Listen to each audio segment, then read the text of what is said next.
Во почетокот на 20. век, Егејска Македонија се наоѓала во границите на Отоманската империја. Статистичките податоци од повеќе етнографи од балканските држави покажувале дека населението од македонска националност било во мнозинство и покрај обидите да им се одреди бугарски, српски или грчки карактер на македонците од овој дел на македонската етнографска територија. По Илинденското востание во 1903 година, во егејскиот дел на Македонија се засилила грчката пропаганда. Низ македонските села во Костурско, Леринско, Воденско и Ниџевардарско се појавиле грчки андартски чети, кои вршеле разни насилства врз македонците во обид да ги присилат на иселување од нивните родни места. Идеолог на грчката антимакедонска борба во овој период бил костурскиот владика Германос Каравангелис. Најкарактеристичен пример на грчките оружени обиди против македонците во Егејска Македонија биле нападот и уништувањето на селото Загоричани, Костурско, на 25 март 1905 година. Еден грчки историчар вака го опишува настанот. Вреска и писка сите 500 куќи на селото. Мирната тишина од пред еден час се престори во крикови низ безумени луѓе. Бараа спас, но не можеа да го најдат. Немаа можност да избегаат, сожалување воопшто не постоеше.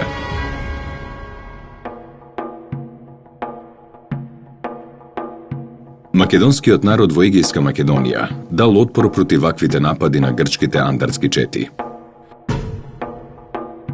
Костурскиот околиски комитет на ВМРО, предводен од Васил Чакаларов, Пандо Кљашев, Митре Влаот и други, го заштитувале македонското население и ги прогонувале и ги уништувале грчките андартски чети.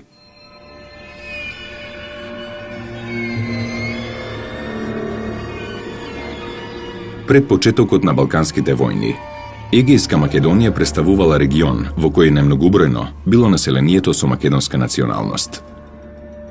Според статистичките податоци од 1913 година, од вкупно 1.052.227 жители, во Егејска Македонија живееле околу 370.000 македонци, или околу 30%.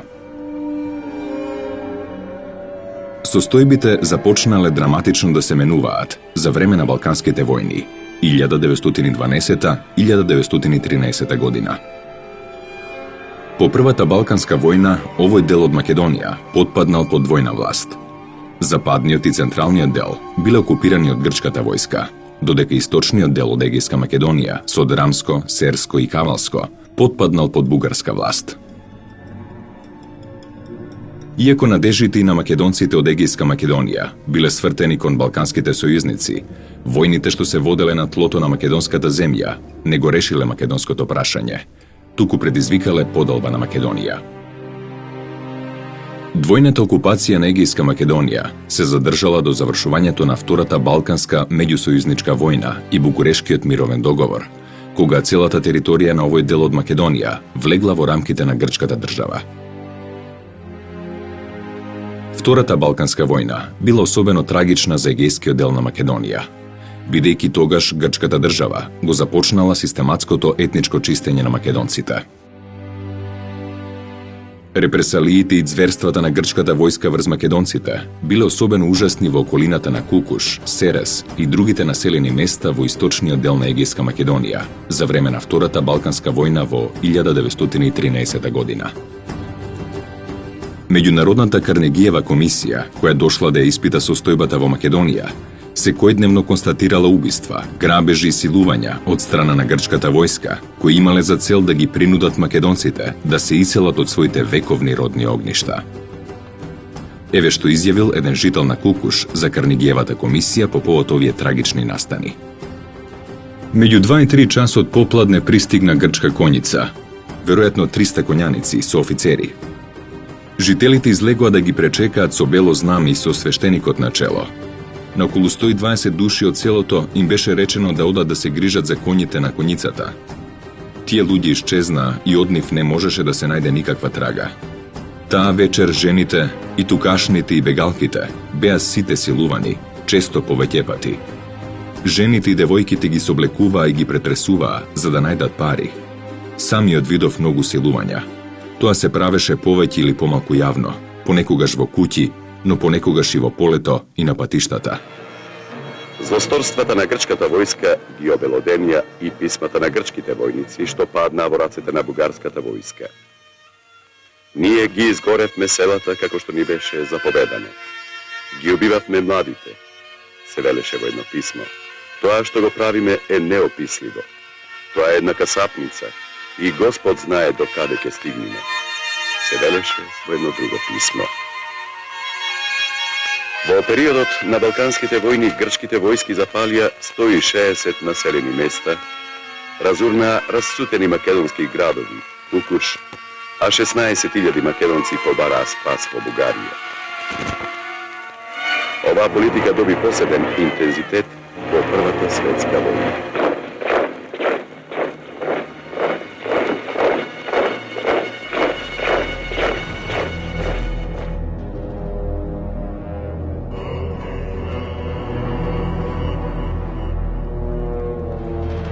За време на Првата светска војна, Егејска Македонија била окупирана од војските на Антантата. Од 1915 до 1918 година, најголем дел од фронтовата линија поминувал низ повеќе населени места во овој дел од Македонија. Македонците биле регрутирани во рамките на сојузничките војски на Антантата, додека цивилното население, што живеело во близината на фронтот, учествувало во копањето на рововите и снабдувањето на војската со храна и со облека. Во екот на борбените дејства, авиацијата и артилеријата уништиле многу села, а населението било принудено да бега поради употребата на војна сила.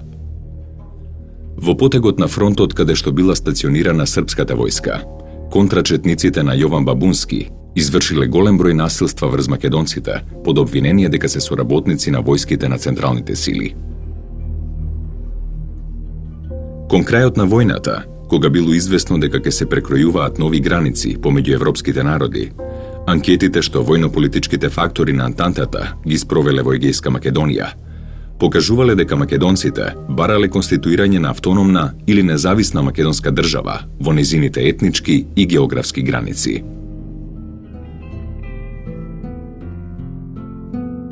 Версајската мировна конференција во 1919 година повторно го оставила македонското прашање на маргините и во дипломатските пресметки зад куларите. Согласно решенијата на мировниот договор, Егејска Македонија останала во рамките на грчката држава.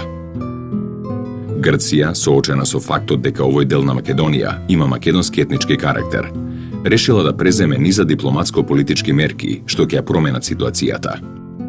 Владата во Атина со посебна одлука извршила административна поделба на државата, според која Егејска Македонија станала посебна губернија со гувернер што ја управувал.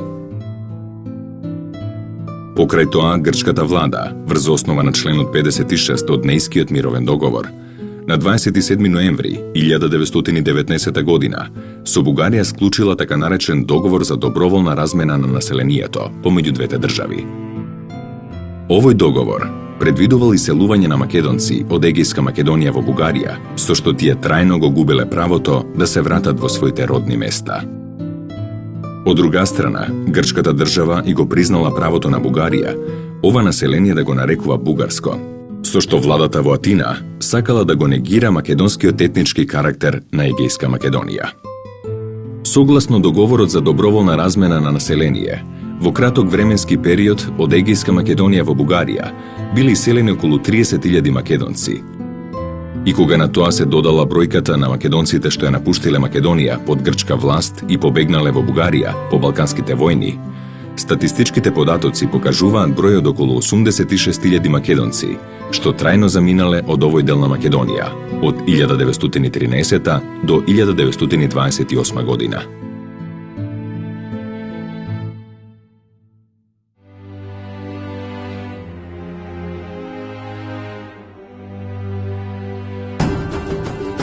Грчката држава не застанала на овој договор. По завршувањето на грчко-турската војна во 1923 година бил склучен Лозанскиот мировен договор помеѓу двете држави. Овој мировен договор представувал опасен преседан во меѓународните односи, бидејќи дозволувал размена на население помеѓу Грција и Турција на верска основа. Лозанскиот мировен договор предизвикал голема штета и удар врз македонскиот етнички карактер на егејскиот дел на Македонија.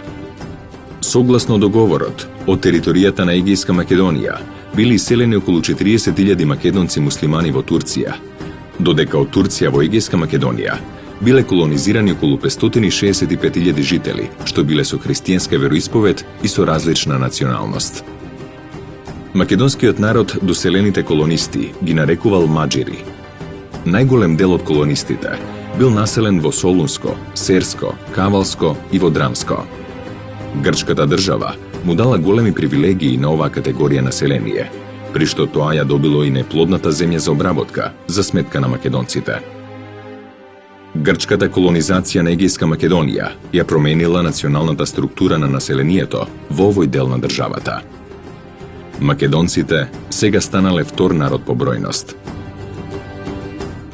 За да се зголеми бројот на населението, што се декларира како грчко по националност, владата во Атина преку образовниот процес, но и со други институционални мерки, им всадувала вештачко грчко национално чувство на дел од колонистите, што немали изградена национална свест.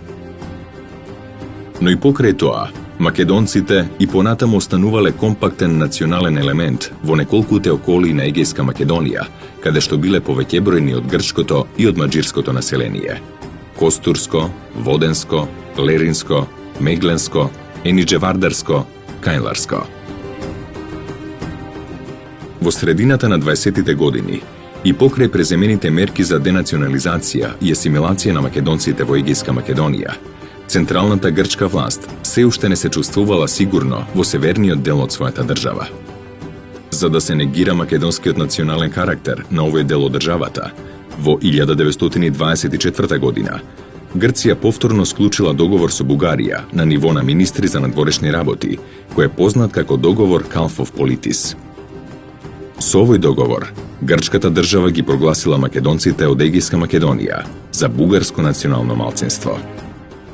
На договорот остро се спротивставило кралството на србите, хрватите и словенците, кој имало традиционално добри односи со Грција и своји интереси за излез на Егејско море преку сообраќајницата Гевгелија Солун. Затоа договорот Калфов-Политис во суштина не ги дал очекуваните резултати за грчките интереси во Егејска Македонија.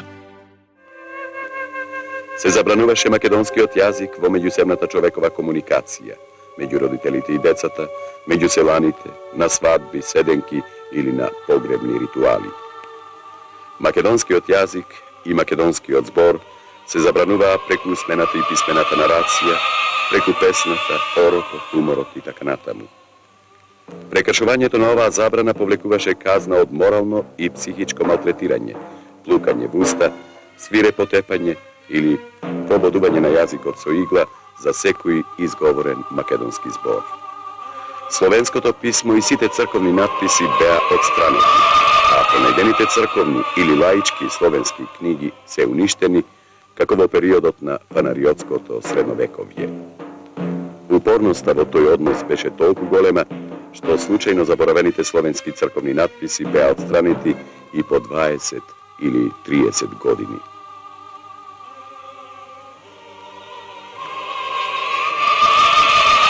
Паралелно со отстранувањето на секаква трага од македонската историска писменост, жилаво се прогонуваше и живиот македонски збор.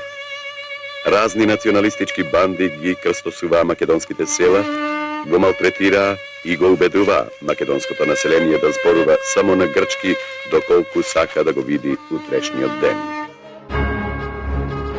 Во 1926 година, грчката држава донела уште една мерка со која требало да се избрише македонскиот национален карактер на Егејска Македонија. Владата во Атина донела закон со кој македонските топоними во Егејска Македонија се смениле со грчки имиња. Во 1926 година, во егејскиот дел на Македонија се расширила и српската пропаганда. Од таквиот развој на настаните стравувала бугарската држава, која исто така пред меѓународните институции се обидувала да го докаже наводниот бугарски карактер на македонците во Егејска Македонија. Таквите обиди на официјален Белград да создаде центри на српската пропаганда во Егејска Македонија најпрви им биле толерирани од грчката власт, до степенот додека не се загрозувале грчките национални и државни интереси. Освен кон Енидже Вардарско, српската пропаганда го концентрирала своето внимание и кон Солун, во кој кралството на СХС имало концесии во поглед на користењето на услугите на Солунското пристаниште. Дипломатските договори и преговори околу Егејска Македонија продолжиле во текот на 1927 година. Таа година бил склучен договор помеѓу министрите за финансии на Грција и на Бугарија, кој е познат како договор Молов-Кафандарис, и со кој се регулирале спорните имотни прашања на иселените државјани од двете страни, со гаранција дека ќе им бидат исплатени напуштените имоти. Овој договор исто така требало да представува и гарант дека македонците што били иселени од Егејска Македонија во Бугарија никогаш нема да се вратат на своите имоти и родни места, со што и де факто го губеле правото за државјанство на грчката држава. Колку и да се обидувала грчката држава да го негира постоењето на македонскиот народ во своите граници, меѓународните договори што ги подпишала во Друштвото на народите ја обврзувале да преземе мерки за заштита на малцинствата. Во септември 1925 година, за потребите на македонските деца во грчкиот образовен систем, Грчкото министерство за просвета изработило учебник наречен Абецедар. Учебникот бил напишан со латинично писмо на ленинско-битолскиот дијалект. Но и покрај декларативните заложби дека абецедарот и официјално ќе влезе во употреба во училиштата, тоа не се случило. Веднаш по публикувањето на абецедарот, грчката влада издала наредба за негово запленување, со што тој никогаш не влегол во официјална употреба во грчкиот образовен систем. Сепак, со публикувањето на овој учебник, владата во Атина, макар и за кратко, го признала постоењето на македонците на територијата на Егејска Македонија.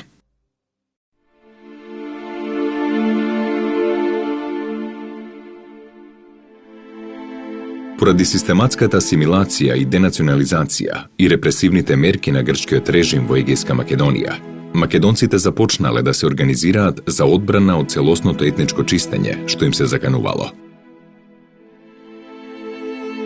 Незадоволството се изразувало во спонтан отпор против населувањето на колонистите маџири на земјата што со векови им припаѓала на македонците.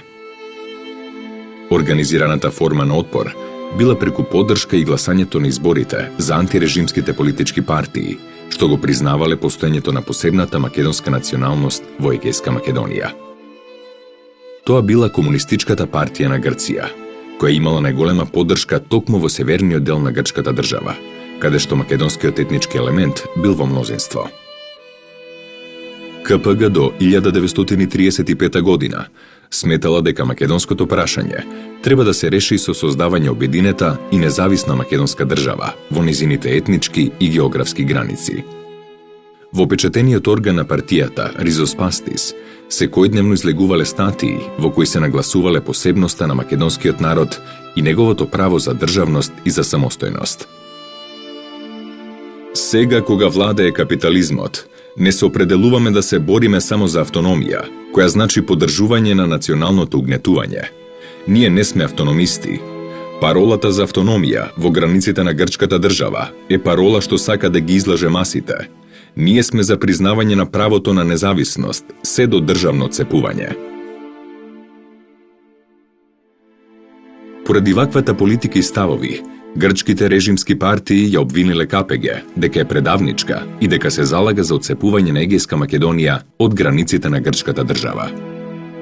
Од 1935 година КПГ го променила ставот кон македонското прашање и сметала дека македонскиот народ треба да добие полна рамноправност во рамките на грчката држава. За статусот на македонското прашање се проговорило и од говорницата на грчкиот парламент, каде што некои пратеници од редот на антирежимските партии и КПГ отворено го бранеле правото на македонскиот народ за создавање независна македонска држава, во чии граници би влегла и Егејска Македонија. А по 1935 година, равноправноста на македонците во рамките на Грција. Членот на Политбирото и на Централниот комитет на КПГ, Склавенас, На 27. април 1936 година, во грчкиот парламент меѓу другото рекол: уште едно сериозно прашање што има врска со одбраната на Грција и со заштитата на незината независност, а кое го игнорира владата во програмската декларација, тоа е давањето целосна рамноправност на местното население и на националните малцинства што живеат во Грција. Тоа особено се однесува на македонската националност. Кој ќе помине низ Македонија, а особено низ околиите што се населени од комплетни маси македонци, ќе го почувствува посебниот гнет што се врши врз нив. Правото да имаат училиште, да го потребуваат македонскиот јазик и своите обичаи, строго им се забранува. Таа положба го турка македонското население да се организира и да води борба за извојување на тие права, кои ние не можеме да не ги поддржиме.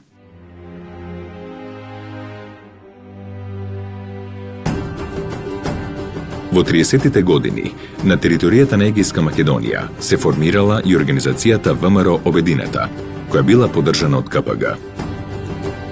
Начело на организацијата застанал македонскиот револуционер Андреја Чипов. Организацијата се залагала и се борела за создавање независна македонска држава во незините етнички и географски граници. За кратко време ВМРО Обединета ја расширила својата организацијска мрежа во сите делови на Егејска Македонија каде што живееле македонци. На 4 август 1936 година во Грција војните кругови, предводени од генералот Јоанис Метаксас, вовеле диктатура. Војната диктатура ги укинала сите форми на демократскиот живот во Грција и започнала прогони на приврзаниците на комунистичкото движење. На удар на режимот били и македонците во Егејска Македонија. Под обвинение дека се државни непријатели, стотици македонци биле затворени и интернирани во злогласните грчки затвори на островите и во Акронавклион.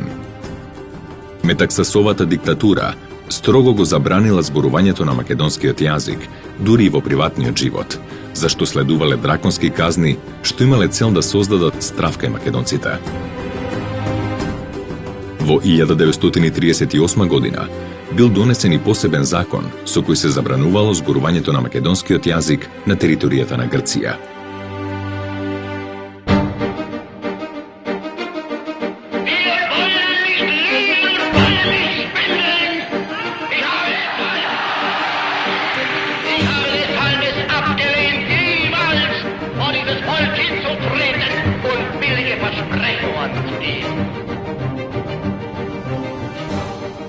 Во октомври 1940 година Италија ја објавила војна на Грција и извршила агресија на незината територија.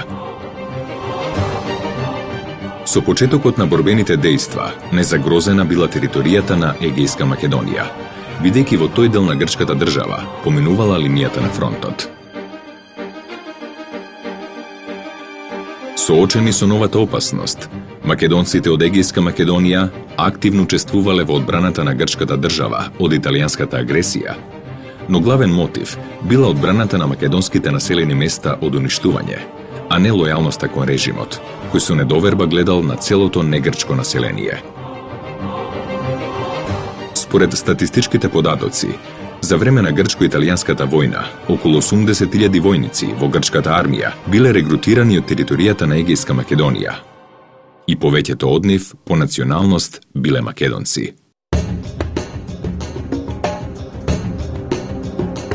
Во април 1941 година фашистичка Германија извршила агресија врз Грција, со што започнале војните дејства од Втората светска војна и во овој дел на Балканот. По брзата капитулација на грчката војска, територијата на Грција била окупирана и поделена помеѓу фашистичките сојузници. Егејскиот дел на Македонија бил поделен на 3 окупациони зони. Западна Македонија со Костурско потпаднала под италијанска окупација. Централниот дел се нашол под германска војна контрола поради геостратегиската положба и рудниците, а источниот дел со Драма, Серес и Кавала влегол во бугарската окупациона зона. Во источниот дел на Егејска Македонија, уште кон крајот на септември 1941 година, во околината на Драма било кренато востание против бугарската власт, во кое заедно се бореле македонци и грци, претежно членови и симпатизери на КПГ. Востанието имало краткотраен карактер. И покрај тоа што востаниците ослободиле неколку помали населени места во Драмско, бугарската војска преминала во жестока противофанзива, при што во репресалиите врз македонското и грчкото население биле убиени околу 3000 луѓе.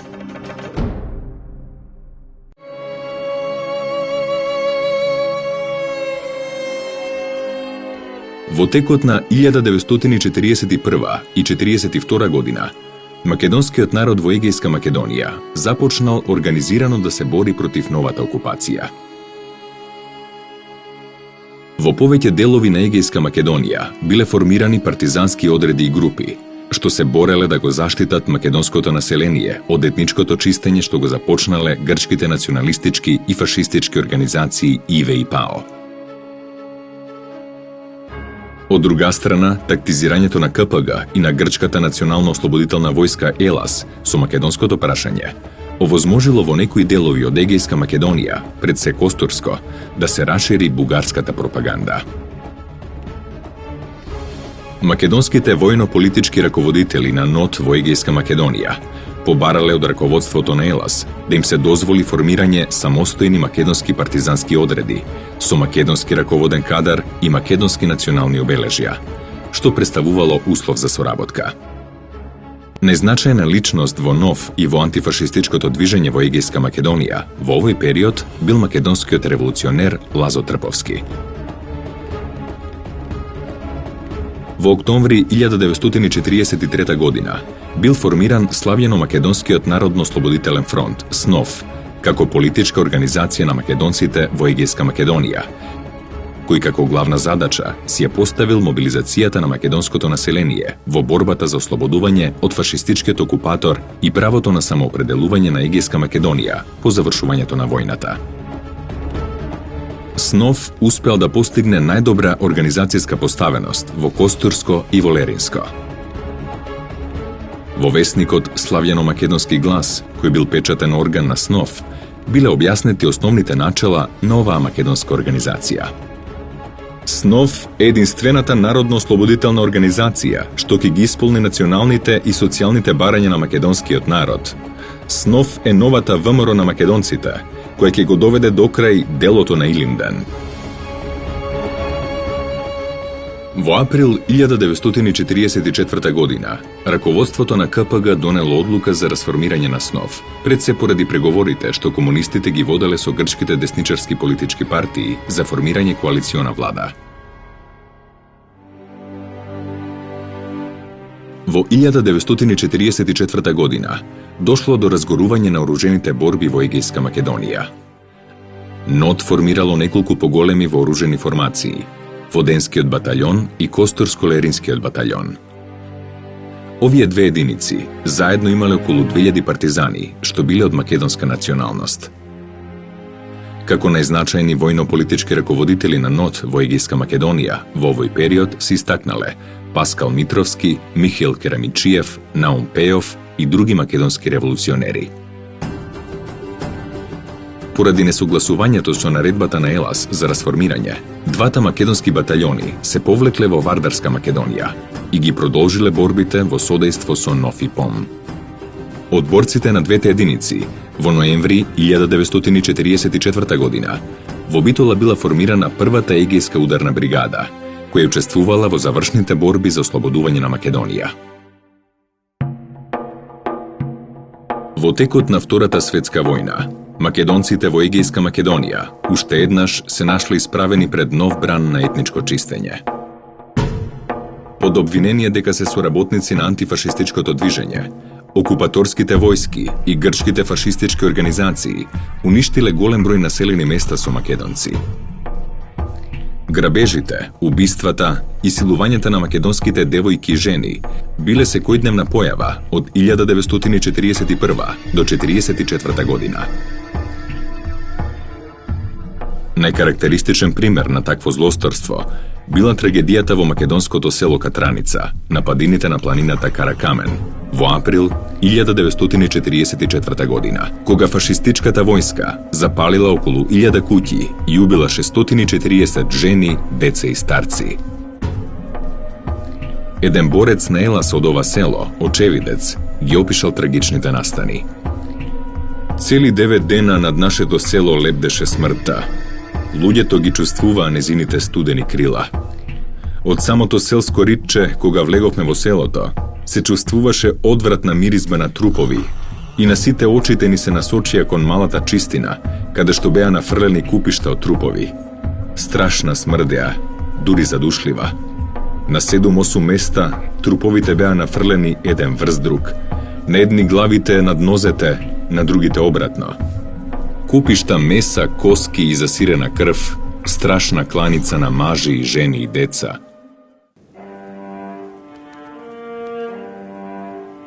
По завршувањето на Втората светска војна, целокупната територија на Егејска Македонија останала во рамките на Грција. По заминувањето на германската војска, во Грција се истовариле единици на англиската армија, кои во декември 1944 година се судариле со единиците на Елас. Сударот завршил со склучувањето на договорот во Варкиза на 12 февруари 1945 година, со што единиците на Елас се обврзале да се демобилизираат и да го предадат оружјето. На власт во Грција со помош на англиската војна интервенција дошле десничарските политички партии. Тоа било вовед во граѓанската војна во Грција.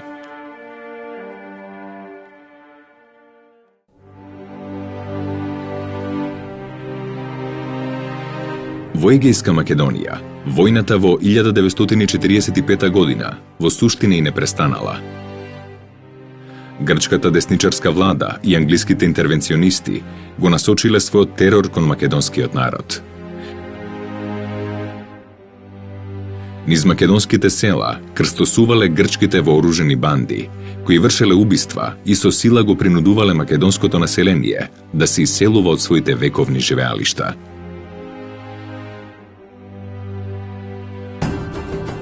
Поради грчкиот терор, македонците во Егејска Македонија започнале повторно да организираат разни форми на отпор, меѓу кои било и формирањето на тајната ослободителна македонска организација, ТОМО, под водство на Вангел Лајановски оче. Во Костурско, Воденско и Волеринско, уште во 1945 година, се формирале македонски партизански групи, кои ги штителе селата од нападите на грчките вооружени групи. На 23 април 1945 година бил формиран и Народно-слободителниот фронт НОФ, како немасовна македонска политичка организација, што се борела за ослободување на македонците од монархофашистичкиот терор. Во раководството на НОФ влегле повеќе македонски револуционери од Егејска Македонија. Паскал Митровски, Михаил Керамичиев, Павле Раковски, Евдокија Балева Вера и други. Организацијата ги опфатила сите делови на Егејска Македонија. По едногодишен период на независност, НОФ во 1946 година склучил договор за соработка со КПГ и започнал заедничка борба со грчките комунисти против десницата и англиските војни сили во Грција. Со формирањето на Демократската армија на Грција, ДАГ, масовно било вклучувањето на македонците во низините редови. И покрај тактизерството на генералниот секретар на КПГ Никос Захаријадис, македонските војно-политички раководители од НОФ сметале дека левичарската грчка армија може да одговори на барањата на македонците во поглед на правото за самоопределување по завршувањето на војната. Впрочем, кога се зборува за грчкиот левичарски војно-политички кадар, македонците во Егејска Македонија најголема доверба имале во командантот на ДАГ, Маркос Вафијадис. Според статистичките податоци од КПГ и ДАГ, од вкупниот број активни борци, 1/3 од грчката левичарска армија биле македонци по националност.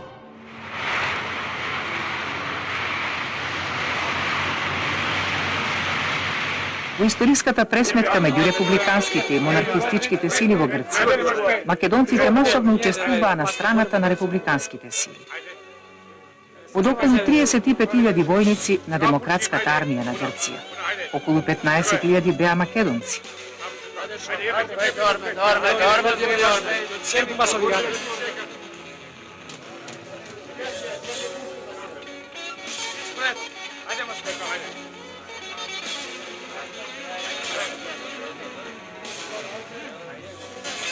Голем беше придонесот и на македонската жена. Позадината на фронтот исто така беше македонска. Затоа граѓанската војна во Грција имаше карактер на национално-ослободителна борба. Голема беше братската грижа и љубов кон ранетите борци што ја изразија македонците од Република Македонија во однос на своите сонародници што се бореа за слобода и елементарни човекови права.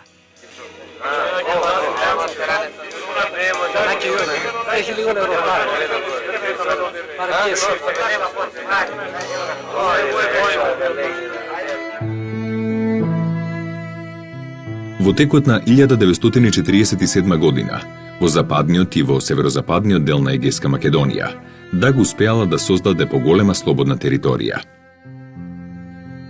На слободната територија, во која доминирале населени места со доминантен македонски етнички елемент, во учебната 1947-48 година биле отворени македонски училишта, во кои наставата се изведувала на македонски народен јазик. Првпат во историјата на овој дел од Македонија, благодарение на македонските училишта, за само неколку месеци успеале да се описменат околу 10.000 македонци. Бев 3,5 години партизан. Од 16 години дете бев организиран во Новта да организираме наши водови, наши чети против фашистичкиот тероризам. После тоа, 47 година заминав во редовите на демократска армија Грција, што ја кажува ДАК, и као редовен борец бев 3,5 години, 49 година.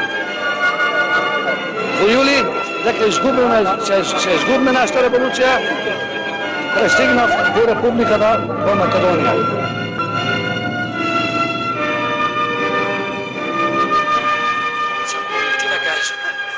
Се викам Крстен Ушков, роден сум на 26 ноември 1931 година во село Пожарско, Меглен.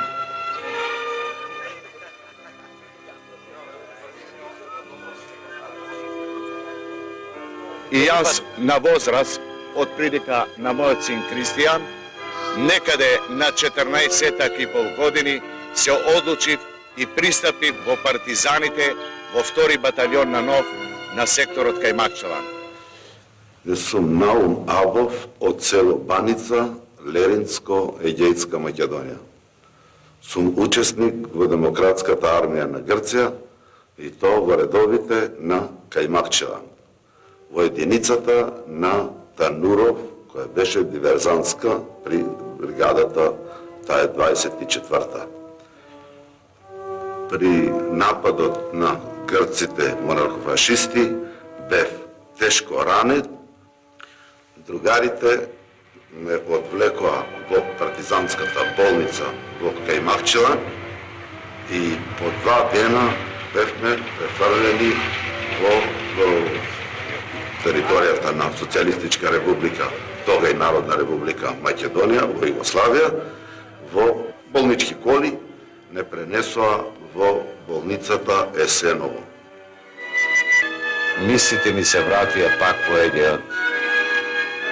Не можев да ги заборавам бомбардирањата, особено на традиционалните средби на македонците, кога надлетуваја спитфаерите и други авиони, не само што митралира и фрлаја обични бомби, туку и напалм бомби фрлаја.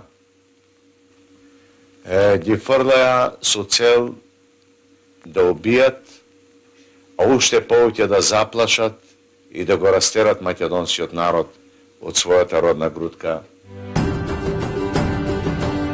Војно-политичката ситуација во граѓанската војна во Грција значително се сменила на штета на Даг, со вклучувањето на САД во 1947 година на страната на десничарската влада.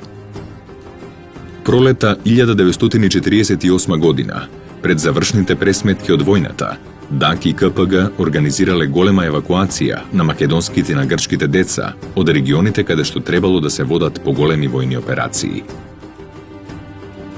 Повеќето македонски деца биле евакуирани во Југославија, Унгарија, Чекословачка, Полска, Романија и во Советскиот сојуз. Според статистичките податоци од КПГ, вкупната бројка на евакуираните деца од Грција во Југославија и во земјите од комунистичкиот блок изнесувала околу 25.000. Во 1949 година се случиле решавачките битки од граѓанската војна во Грција. ДАК, прифаќајќи го фронталниот начин на борба, претрпела тежок пораз од грчката владина војска, предводена од американски генерали во битките на Грамос, Вичо и Кајмакчалан, и се повлекла во правец на Албанија. Во битките загинале и голем број македонци, што се бореле во редовите на ДАК. Со тоа завршила граѓанската војна во Грција, која имала трагични последици за македонскиот народ во Егејска Македонија. Билансот на македонците од војната бил околу 20.000 раселени надвор од Егејска Македонија и околу 21.000 загинати, изгорени македонски села, опустошено земјиште и голем број деца раселени во разни европски држави. Јас сум од село Чересница, баш од Вичо. Од Вичо сум и на 48 година во месец март не собраа од селото и заминавме во растурена колона дечињата, 74 дечиња од нашето село. После време, во ношно време одеме, зашто артилеријата и авионите стално не напаѓаа и беше март, студено беше на нашиот Вич, имаше веќе снег. Толку мразно беше што имаме ние такви ресени веленцина, малите деца ги ставаме на веленцината, а ние поголемите ги држевме и ношно ги водевме.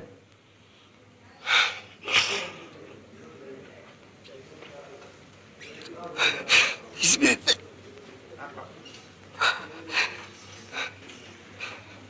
И стигнав на Корешчата, проминавме преку Руля, Ошчима и стигнавме во пред Желевските кори и се скриевме.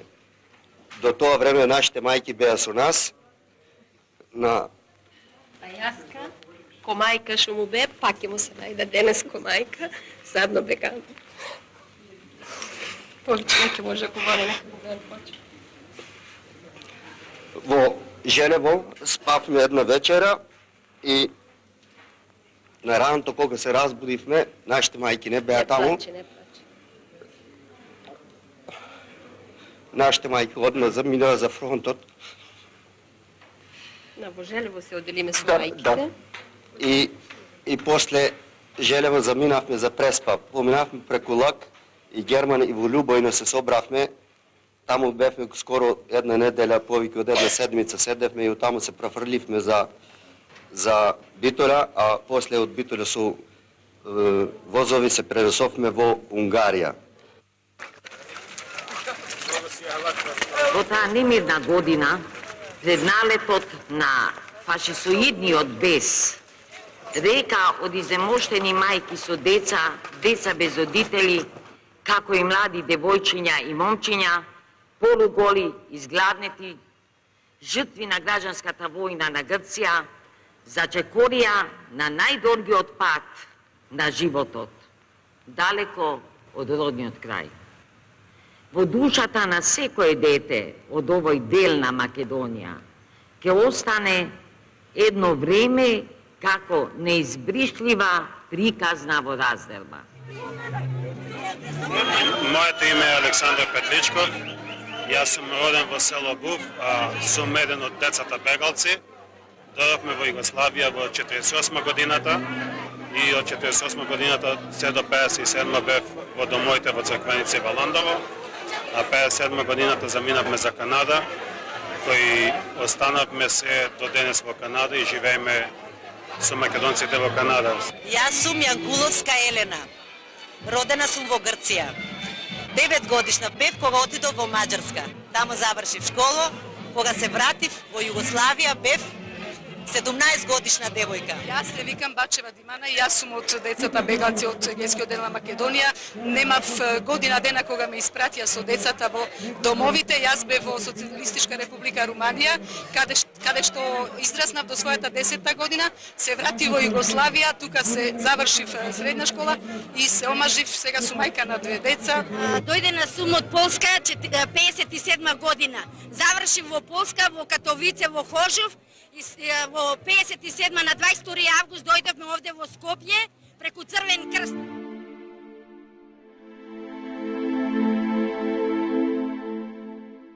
Во првите години по завршувањето на граѓанската војна во Грција, Егејска Македонија повторно поминувала низ еден поствоен период со притисоци за иселување на македонците што останале во своите родни огништа. Грчката власт ги затворала сите македонци за кои се сомневала дека се комунисти или симпатизери на комунистичката партија. Една од мерките за денационализација на Егејска Македонија биле законите за конфискација и национализација на имотите на македонците што учествувале во граѓанската војна на страната на ДАК, при што земјиштето им се доделувало на лица од грчка националност.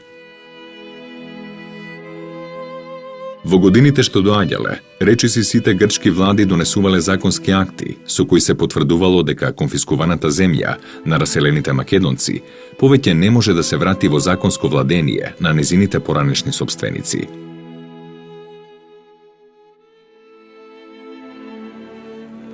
Врз македонците што ги преживеа сите страдања на народно-ослободителната борба и граѓанската војна, во повојниот период продолжија да се вршат разни насилства за да се откажат од највисокиот национален белег, од својот мајчин јазик. Во 50-тите и 60-тите години во Егејска Македонија, македонските села колективно пред грчки владици, полицијата и пред представниците на власт, присилно ги заколнуваа дека во иднина нема да го зборуваат мајчиниот македонски јазик, туку само грчкиот.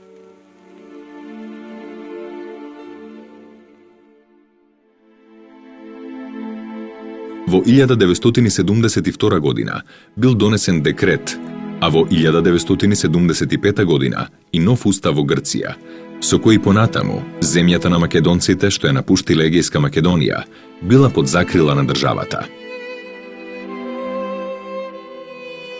Во 1977 година бил донесен така наречен Закон 666, со кој се предвидувале 3-годишен период за репатријација на бегалците и приложување доказ за сопственоста како услов за враќање на имотите. Но и овој закон им оневозможувал на македонците, протерани од Грција, да го остварат своето право на имотите, бидејќи грчките закони им го овозможувале тоа само на политичките бегалци грци по род. Македонците што биле учесници во граѓанската војна на страната на левицата, меѓу другото го имале загубено и грчкото државјанство, што представувало основен предуслов за регулирање на сите документи што се однесувале на одземените имоти. Сепак, и покрај негирањето на националната посебност на македонците од Егејска Македонија, нивната борба продолжила и во 80-тите и 90-тите години на 20-тиот век. Во 1994 година, група македонци од Лерин ја формирале организацијата Виножито, која во 1997 година прераснала во политичка партија. И покрај притисоците на грчката власт, регистрирањето на Виножито значело фактичко признавање на македонското национално малцинство во Егејска Македонија од страна на владата во Атина.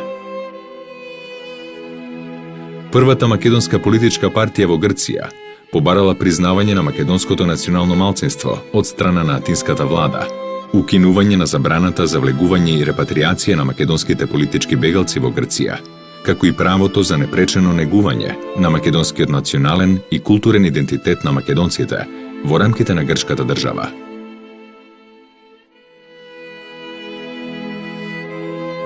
Дваесеттиот век представувал еден од најтешките периоди во историјата на Егејска Македонија. За само 40 години Македонците од Егејска Македонија поминале 6 војни и промениле неколку окупации и разни власти, при што македонското национално ткиво претрпело огромни загуби. Тоа е време кога политиката на етничко чистење била главно начело на грчката држава, со што таа сакала да го избрише македонскиот идентитет на Егејска Македонија. Договорите за размена на население, законите за промена на македонските топоними, насилствата, притисоците, диктатурите, како и медиумската хајка, се само дел од мерките на цивилизираната грчка држава, со кои таа сакаше да избрише се што е македонско на просторот на Егејска Македонија. Низ овие бурни премрежја, какви што тешко дека некој европски народ некогаш видал, македонците излегоа подсврсти и порешителни во стремежите за остварување на своите национални права. Политиката на денационализација и грцизирање на Егејска Македонија даде само делумни резултати. Отпорот на организираното македонско национално ослободително движење ни сите овие децении овозможи и денес македонците да бидат многуброен етнички елемент во некои делови на Егејска Македонија. Во устови кога Република Грција се уште не го признава постоењето на македонското национално малцинство во Егејска Македонија, македонците се исправени пред нови предизвици и форми на дејствување за одбрана на идентитетот и правото на опстој во родната земја. Имајте на ум, грчката идеологија, како се создаваше грчката идеологија, како што рековме, од 1830 година и особено што се случуваше пред Балканските војни, за време Балканските војни и како со сите сили Грција сака да грцизира, да асимилира, да протерува, да променува еден идентитет во тој регион, да елиминира, значи, македонштина и македонски идентитет од Северна Грција. Ако немаше македонско население во Северна Грција, немаше да има проблем Грција. Најверојатно ќе признаваше и ќе зборваше за некој географски регион. Дури и ден денес, видите сега што се случува со името, клучот. Сака Грција, првиот фронт е да не постои ова држава. Денеска, во контекст на притисокот за промена на името на државата, слободни сме да изјавиме, како припадници на тој дел од македонскиот народ, дека македонската влада ќе направи најголема грешка во досегашната историја воопшто на македонската држава и нација, ако прифати измена на името. Проблемот не е во името. Проблемот е во идентитетот. А идентитетот можеме да си го браниме само ние самите. Никој друг не може да го одбрани. Значи, што повлекува промена на името или било која придавка или додавка? Значи, веќе гледаме што се случува во Европскиот парламент. Грците се обидуваат насекаде да негираат дека постои македонски јазик. Ни ги пришат дури и скратеница за Македонија, мака има проблем. Имаме дури и смешни ситуации кога сред Скопје, сред Македонија, грчките дипломатски таблици, каде што пише МК, ги има залепено со фластер. Не знам дали сте видели за тоа. Мислам, тоа е скандал. Значи, кога ние ќе се сложиме да ставиме придавка или додавка, автоматски другиот ден Грција ќе почне нова дипломатска војна, а веќе видовме колку сте успешни, да каже, не се овие македонци, туку се северно-македонци, северно-македонци може и заедно да го пишуваат, или јазико северно-македонски. Значи, веднаш со наша согласност ни измислуваат нов идентитет. Тоа повлекува разни други проблеми. Не ќе можеме и ние веќе да се декларираме како македонци, како македонска заедница или македонско малцинство. Ќе треба да превземе некои други, да измислиме некои други имиња за да постоиме, што всушност е нешто многу тешко. За добидите на грчката држава да го промени уставното име на Република Македонија, всушност стојат напорите на Грција за секогаш да го избрише македонскиот етнички карактер на Егејска Македонија. Тука секако голем проблем е евентуалното враќање на имотите на децата, поранешните деца бегалци од Егејскиот дел на Македонија. Понатаму тука е историското извинување кое што можеби грчката држава треба да го направи како знак на добра волја за да почнат какви такви нормални разговори помеѓу Република Македонија и Грција за сите наталожени проблеми назад низ историјата. Тука имаме голем број на проблеми. Тука е проблемот со македонскиот литературен јазик. Значи, воопшто ми се чини дека за добидите за промена на уставното име стои една комплексна и добро изградена грчка национална стратегија во која што се вклучени голем број на историчари, социолози, политиколози и затоа потезите кои што ние како Република Македонија ќе ги влечеме ќе треба да бидат многу внимателни и треба да бидат во полза на одбрана на македонските национални интереси. Преку одбрана на македонскиот национален идентитет и карактер на Егејска Македонија ние всушност ја браниме денес Република Македонија. Во тоа е суштината на спорот.